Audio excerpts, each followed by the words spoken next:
Sir నేను చంపేస్తాను భయపడ్డా ఎందుకు లోపల. ఉమ్, ఒక 52 రోజులు 5 రోజులకు బెయిల్ వచ్చింది, 10 రోజులు పెట్టి ఎందుకు నేను చేసేస్తాను భయపడిపోయాను నేను. ఉమ్, అంటే నా అలాగే కోట్ల మంది పూజించారు సార్, నేను ఒక్కడినే కాదు, కోట్ల మంది.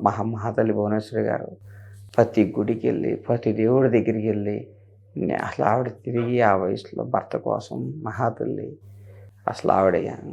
దాని తర్వాత భువనేశ్వరి గారు ఈరోజు ఆవిడ చూస్తుంటే రామారావు గారి కూతురు ఎక్కడికి వెళ్ళిపోయిందండి ఆవిడ, ఎంత క్రేజ్ అండి జనంలో.